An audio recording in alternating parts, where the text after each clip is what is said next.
Before we get started on the 10 lessons to $10 million, I want to share something that's super important. Before you try to focus on your first $10 million, you got to first make your first six figures, your first $1 million online.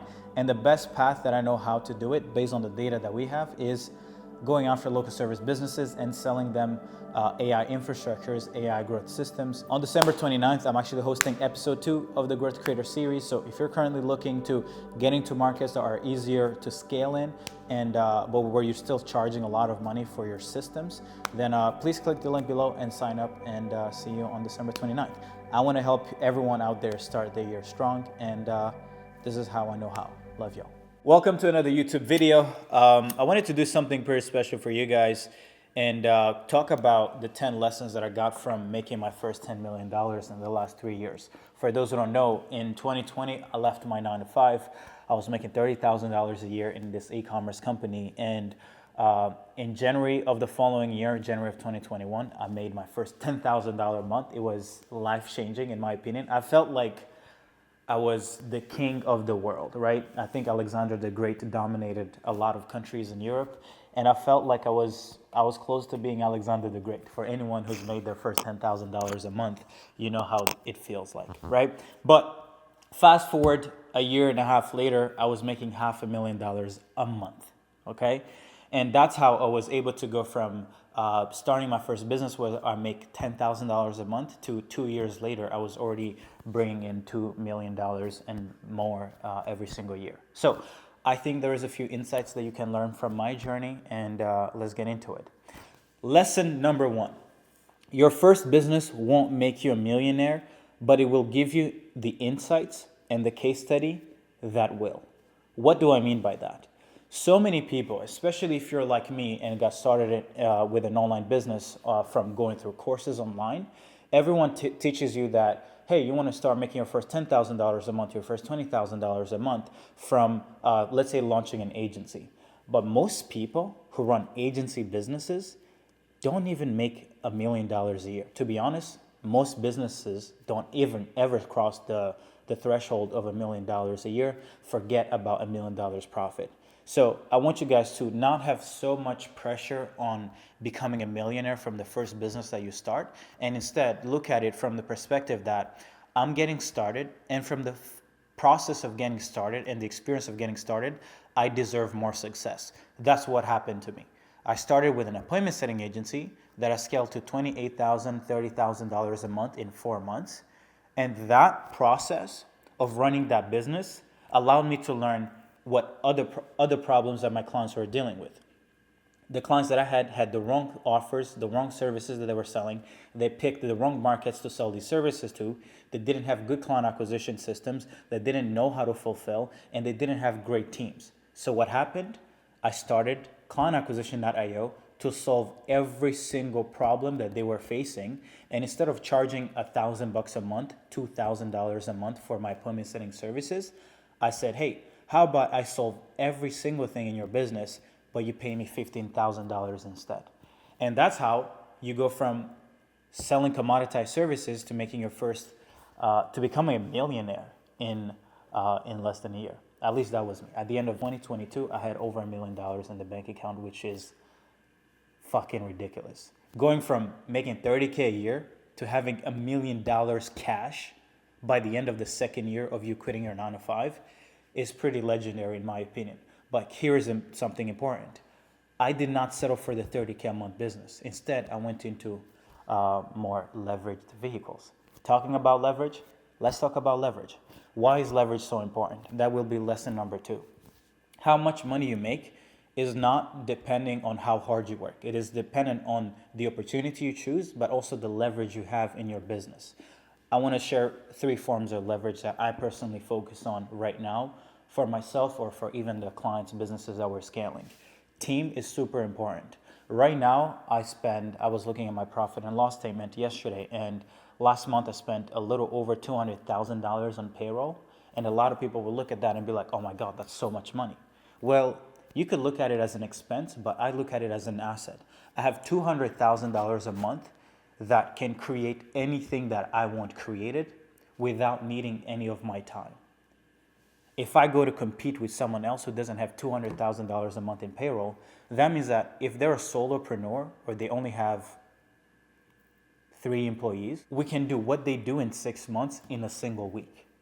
And that is the difference, is because of leverage. The second form of leverage that I focus on a lot is what I'm doing right now, content. Content is in my opinion, the most important thing right now if you're playing in a game where it's hard to stand out. If you do not have content that people can consume when you're sleeping, or sales assets that people can be sold on your service when you're not selling them, or without having to necessarily to use humans, setters, closers, and all these people. People are as much as humans are leverage is a form of leverage. It is the least leveraged form of leverage, right? So content is super important, and the last one is product. You need to have a productized service. You need a product to scale. Services don't scale as much. They do scale, but it takes a lot of time to scale. So all the offers that we end up scaling past $1 million a year, multiple 7 figures a year, are all selling productized services. They're not selling done-for-you agency work, just because of how hard it is to actually scale custom work, okay? Lesson number 3 is stop cleaning the dishes and making your bed. It is keeping you poor. What do I mean by this? This lesson is about time. When I was making $30,000 a month, I was still living at home with my family, and I would in the afternoon when my family would come home, they'd be like, "Hey, why haven't you cleaned the dishes?" And it's at that moment that I knew that I had to move out. And when I moved out, I went from $30,000 a month to 4 months later, I was making $100,000 a month. And all that changed was that instead of having to focus on, oh, let me make my bed, let me make sure that at home it's clean so that I don't have people yapping in my ears at the end of the day that I didn't clean up, all I had to do was focus on printing money. Most people want to print money online, but they also want to make their bed. They also want to cook good food. They also want to go to the gym. They also want to count their macros. They also want to make sure they have candles that smell good. They also want to make sure that they have a relationship. They want to make sure that they're making love every day at the end of the night. It's like, nah. We're not going to do none of that. We're only going to care about printing and cooking for a living. When I say cooking, I'm not talking about food. I'm talking about building great solutions for the market that you end up targeting. It is so important to allocate all your time, all your energy to mastering your craft and to getting rich. It is hard. If you have to take the kids at the daycare and you also have to maybe they I was about to say some crazy shit, but I'm going to skip that. But guys, it's so important to be all in with your focus. So stop cleaning the dishes and stop making your bed. It is not going to make you wealthier, okay? Skip that. That's lesson number 3. Lesson number 4 is you'll never be too good for the reps. And by reps, I mean repetition. I've seen this so many times where you make a lot of money once and you think that, oh, I'm too good to go back and do outreach. I'm too good to hit up 1,000 people a day. I'm too good to pitch people to book a call with my team. I'm too good to go in front of people and try to sell them. You're never too good for the work. That is something, it doesn't matter. If you're making $1 million a year and you stop doing the inputs because you've started making $1 million a year, you will go back to being poor. If you stop doing what it takes to make $1 million a year, and you stop waking up and reaching out to strangers and getting their attention, you're going to go back to making 30 grand a year. And that is one thing, that is a belief that I will never not believe in. It is so important to never forget the importance of volume. Volume negates luck. I don't care how good you look. I don't care how rich you are. I don't care what car you drive. I don't even care if you live in a penthouse. Every day I wake up asking, hey guys, how many leads did we get? How many people did we talk to yesterday? How many people did we send a booking link? How many customers did we get? How many new clients did we get? Because all I care about is that we never forget the inputs that create success. Doesn't matter if I'm richer than most people, I still work as if I was broke, okay? Lesson number 5 is avoid high variation in your emotions. If you're happy on Monday and sad by Thursday and excited on Friday because you're about to go outside and drink wine, and the next day you're outside again, or you're depressed the following day, trust me, you're not going to build a successful business. Building a successful business requires you to be so, like you need to have your emotions be super, like you need to be, I don't even know if this is the right word, but you need to be super even keel. Like your emotions need to be as if you're a dead person. You need to flatline your emotions. You need to not be too excited, and you also need to not be too depressed. And how does that happen? Well, stop doing things that get you too excited. Stop scrolling all day long on social media and getting crazy dopamine, right? Stop drinking like crazy. Drink once a month. Push it back. Stop smoking the weed. It's making you depressed. It's making you put yourself into your head too much, and you stay long enough in your head and you're not going to do what is required. You need to want to do hard things. And the only way people want to do hard things is if they're not super excited and super happy.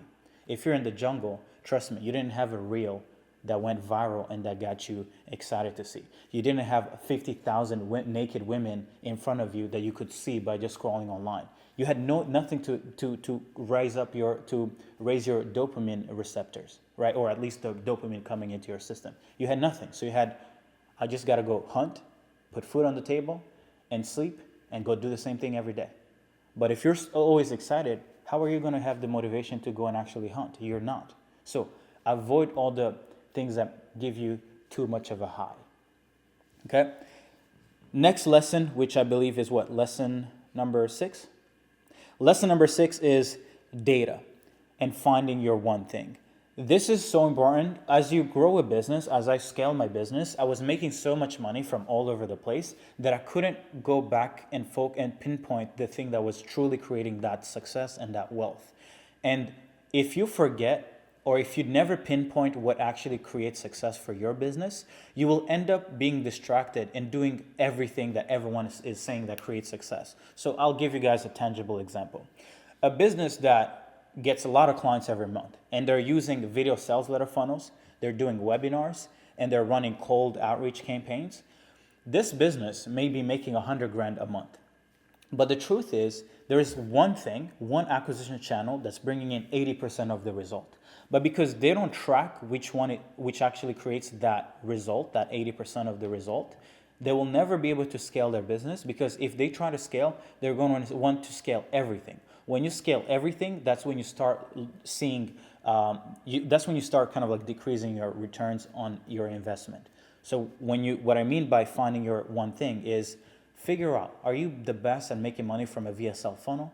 Are you the best at cold outreach? Are you the best at webinars? And delete everything else and just keep the thing that makes you a shit ton of more money. And doing that, guys, it has made, right now, I was looking at the returns on the worth of every single lead, just on cash collected, not on revenue or future deals. Each lead that enters our funnel is worth $37.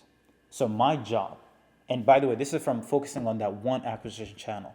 Every single email human that enters our funnel is worth $37. If I can acquire a lead for $5, $6, that means that I make $37, $40 divided by $6 is how much? I don't know. Like a 5x. I make 5 times more money with if I spend $1, always make $5 back, as an example, right? That's that. That's lesson number 6. Lesson number 7 is delay splurging. Delay gratification. Delay getting the things that you've always dreamed of. I'm someone who loves cars. I'm someone who loves great homes. I would have loved to live in this penthouse when I was making $40,000 a month. But do you know what? I waited until I had made my first $8 million to be able to move in a place like this. I waited until I was making multiple 6 figures a month before I could make sense of getting a rent where I spend over 6 figures a year. Most people that I know in my sphere, in my field, they start making $10,000 a month and go and buy the Porsche. I waited until I had made almost 8 figures to get my first it's over $300,000 car, but I waited until I had made so much money that buying that car was irrelevant.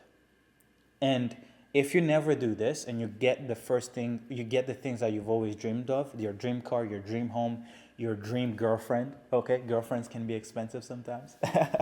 I'm joking. But if you start splurging early on, Your business will go through a rough patch, and you're gonna be left with no money and just a bunch of liabilities, a bunch of cars, when you could have saved up all the money. So when hard times do end up coming, you have so much cash sitting there in the bank that you're chilling as if it was Christmas.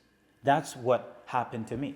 I started making so much money, and then we went through a rough patch where I had to reposition the business, but my expenses were still multiple six figures a month. But do you know what happened?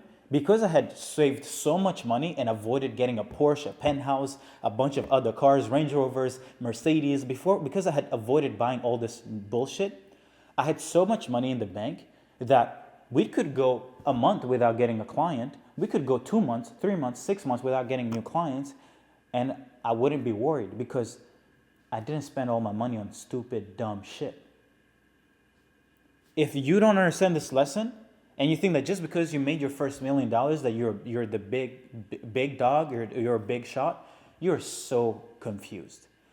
Business is hard. Business is hard. You will go through a rough time.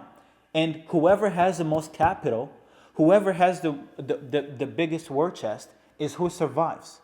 I've seen people who in 2021, starting the same timeline as me, who today are nowhere to be seen. Right? Because they never had capital, they weren't saving, they were just thinking that they could just spend a shit ton of money on ads, a shit ton of money on team, a shit ton of money on lifestyle, and that time will always be great. It is not. That's lesson number 7. Lesson number 8 is don't delay enjoyment. Time is your most valuable asset. Actually, the present is the most valuable asset. As much as I preach that you should build a great business, that you should try to get rich as soon as possible, I still believe that a lot of people get disconfused and sacrifice today for tomorrow. They're like, oh, I'm going to wait until I make $10,000 a month to go and watch a movie. I'm going to wait until I'm making $50,000 a month profit or $100,000 a month profit to go on a trip and on a retreat with my team, with my clients. That's not how it works. You need to be able to enjoy today, and whatever, if the future is better and you end up making more money, perfect. That was great. But what if the future isn't perfect? Are you going to tell me that you're going to grind, sacrifice all your life so that in the end, you also don't end up getting anything from it? Because that's a big probability. That's 80% of most entrepreneurs. Most entrepreneurs don't ever become that successful and free. So if you're running a business or want to start a business today, please, please, please remember this. You need to be able to enjoy today because tomorrow is not promised. All this woo-woo, or you need to live in a penthouse, you're going to be able to drive a Porsche, you're going to be making a lot of money. That's not for everyone. So find ways to enjoy every day. It could be just eating, watching home, staying in home, watching a movie with someone that you love. It could be going and seeing family. It could be making time to go to the gym. It could be just making time to be present. It is so valuable, right? I try to do that most of the time, okay? It could be, buying wine and drinking a little glass of wine at the end of each day. Even if it's just one glass, but do something that you enjoy every day.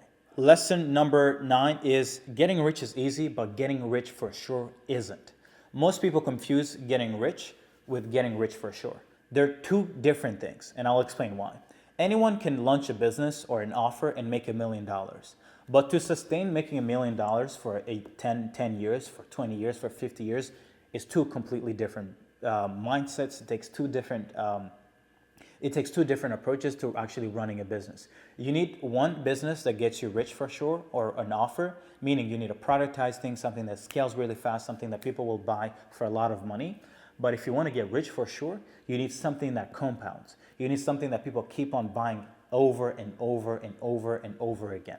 So that's super important. So if you're running a business that gets you rich fast, understand that you will need a business that gets you rich for sure. Lesson number 10. This is going to be the last lesson, and I hope you find value in it. This is one of the most important beliefs, and I feel like this is the thing that differentiates me from a lot of people in my space, or from most entrepreneurs. Most entrepreneurs are like, I need to work hard, I need to make a lot of money, and I need to be rich because if I'm not rich, then I'm nothing, or I mean nothing. That is by far the saddest thing that I see in the entrepreneurship space. Most people's value come from what they're worth, and that is so sad. For me, I consider what I do as art. I wake up, I learn stuff about business, I learn stuff about the market and what they want, and I create stuff, and people tend to want to give me money. And that's how I will run it.